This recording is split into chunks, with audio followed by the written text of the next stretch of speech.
One of the videos I did today is, are the 49ers and the Eagles the new Niners Cowboys of the late 80s and early 90s? And if not, give me the team in the NFC that's going to interrupt this thing. And I looked it up. I looked up the numbers for some of you who may not know them. I thought it was pretty interesting. This is what I found, Vish. Okay. In the last, so from 89 or 88 to 97, okay, the 49ers, that's 10 seasons. 10 seasons.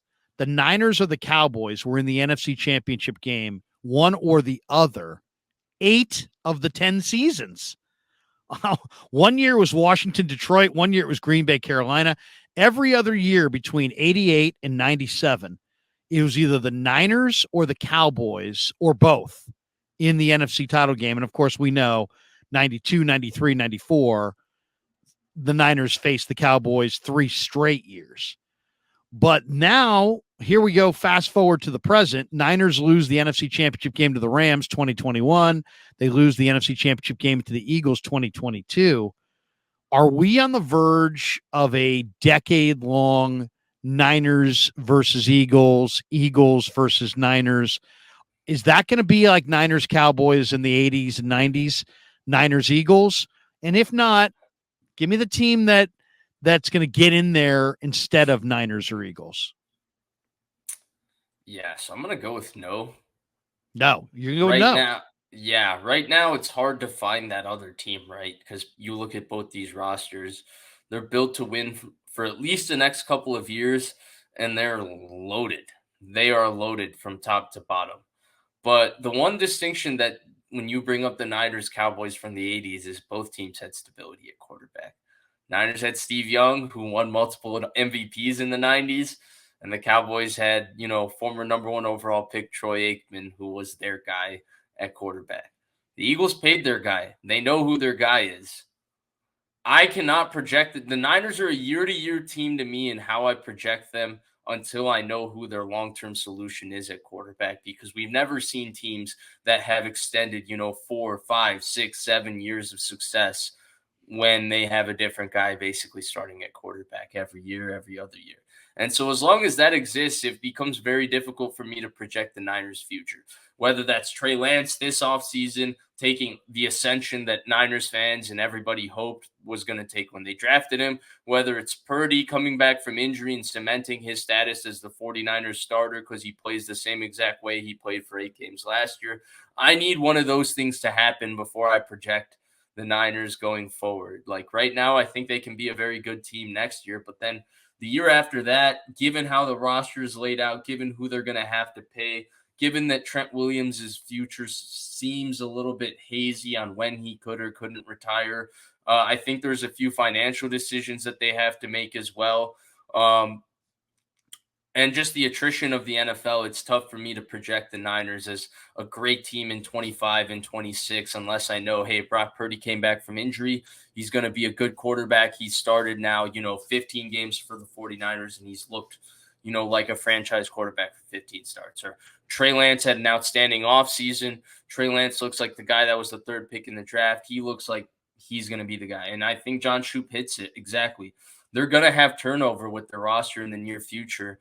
And until they have that quarterback position completely solidified with he's the guy, he's the long-term answer, it's tough to see them overcoming that turnover. Now, in terms of the other roster, geez, I don't like the Vikings roster long-term, 100% no. But Seattle is one I like, I guess, kind of. I like them better than other ones. The Lions I kind of like. We'll see about them. I secretly like Green Bay's roster. When you look at the 8 first-round picks they have on their defense, you look at the fact that their offensive line is pretty good year after year, but I have no clue what Jordan Love is. But Green Bay is one with their, Lambeau home field advantage. I like Atlanta. I like what they signed on their defense. Now, I don't like them as a team that's competing with the Niners. I'm just saying I like them as a team in the NFC.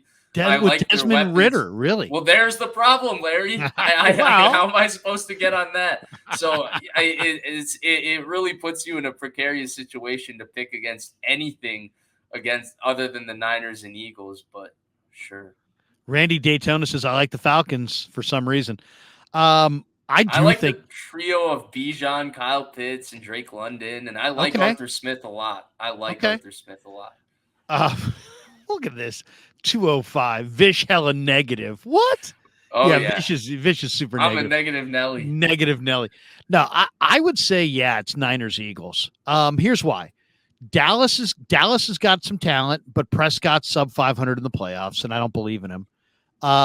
Minnesota's got some offense, some of the best offensive weapons in the game, and I like what they've done on offense, but defensively they're a sieve. And Cousins doesn't win big games and doesn't win playoff games. Detroit's coming, clearly, but you still got Jared Goff. Tampa I thought, had a real nice draft, but it's Baker Mayfield. What's the best, man? They're 2 years away from being something. I mean, unless Baker Mayfield somehow gets it going. Bryce Young could be really special. I think Carolina's got some really nice pieces, but their defense has got some talent too, right? Yeah. Oh, heck yeah. They got a lot of talent. J.C. Horn and the big Brian man up Burns, front. Derek Brown, Brian your Burns, favorite guy. Derek Brown. I mean, are we not going to have Larry Krueger doing 2 or 3 topics on how the Niners should trade for Derek Brown this offseason? Derek Brown is great. The other guy, who's that nickelback they have that's awesome that Jeremy they got? Chin? Yeah, Jeremy Chin. Jeremy Chin is a damn good player. So Carolina, I like their team and I like their head coach, but Bryce Young, very much a projection. We don't know. Same with the Bears. I believe in Ryan Poles. I think Ryan Poles is building something there. They got Braxton Jones last year. He's a great tackle. They got the big Tennessee kid at right tackle. I love what Poles is doing in Chicago. I think he's a terrific young GM. But Fields is a work in progress as a passer. But now he's got DJ Moore and Claypool. So I mean, they've got some weapons. And Mooney. Green Bay, I agree with you. Great organization, but we don't know about Jordan Love. Seattle, John Schneider's an awesome GM, but Geno, I don't think Geno's going to be on top of the heap. The Rams are a team that are interesting because the Rams still have McVay and Stafford, but their cap issue, I think, probably keeps them down. Look, and then Larry, the team that we're not mentioning is probably the New York Giants. Yeah. So I agree with you on the Giants, and I would love to hear what you have to say about them because I do think there's a projection there as well with Daniel Jones too. But I like Daniel Jones better than most, but I also don't love Daniel Jones.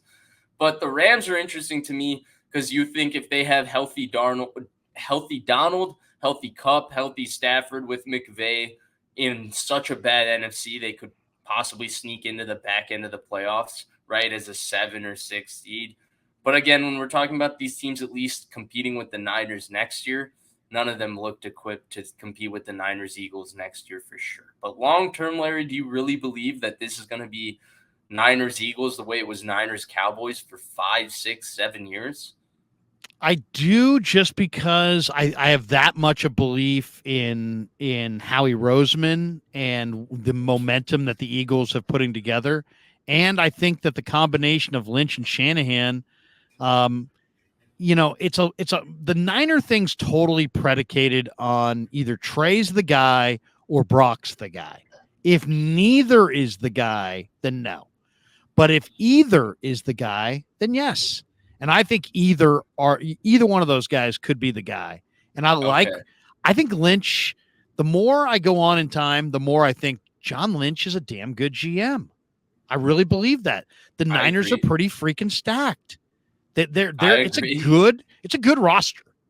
And it's a good roster almost every year, the last 3 or 4 years. I mean, the Niners have been in 3 of the last 4 NFC Championship games, and they've done it with quarterbacks that were all kind of like, what? Really? Who? So that's a lot of Lynch. And I know people don't, I think early on we wanted to give Shanahan credit and be like, I don't know about Lynch. But I think now years have gone by. You've got Peters there. They're hitting on day 3 picks. I thought the last year draft, they had no number 1 last year. Look at the draft haul from 2022 before and after the draft. And I like this year's draft, maybe not quite as much, but I think they hit on some undrafted guys. I just think that Lynch is a really good GM and Shanahan's a really good NFL head coach. I don't know if they're number 1, but I think both guys are probably top 7 or 8, let's I say. agree.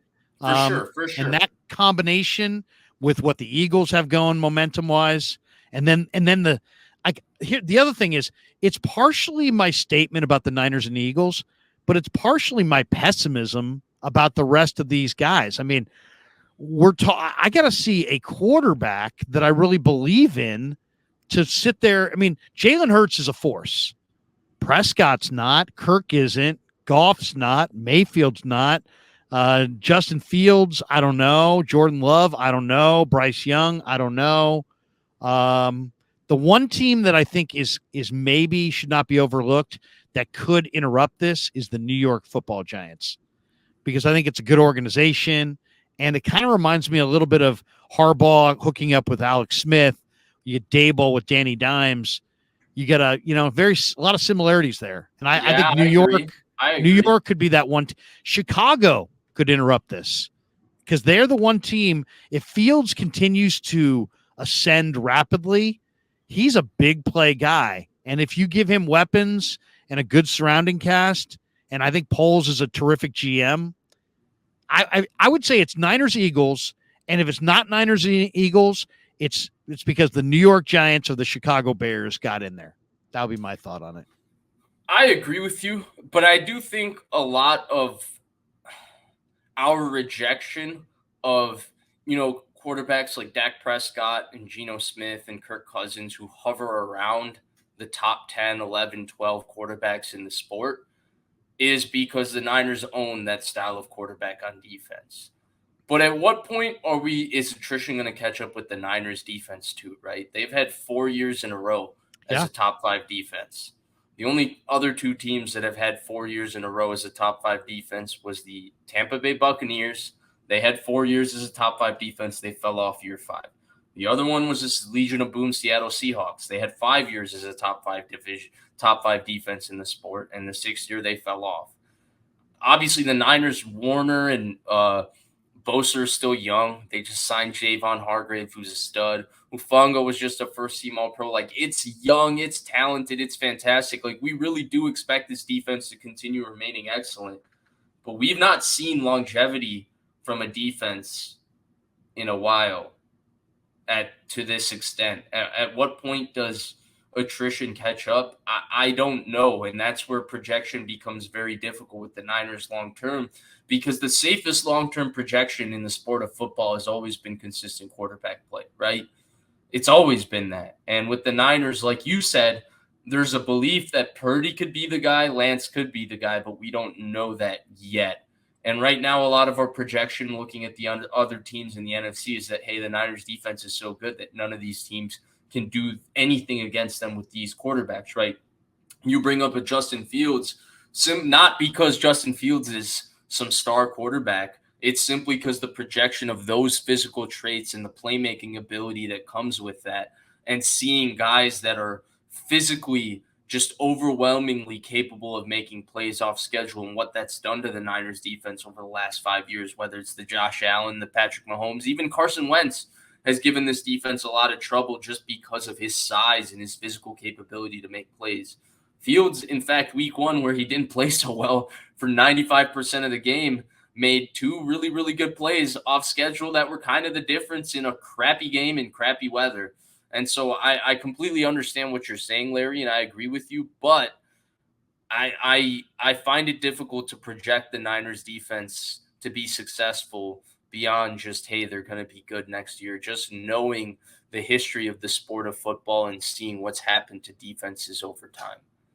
Well, and D'Amico's gone, right? And who knows about Steve Wilkes? We don't know how the defense is going to look this year. Bosa doesn't think there's going to be significant changes, but you never know. You never know.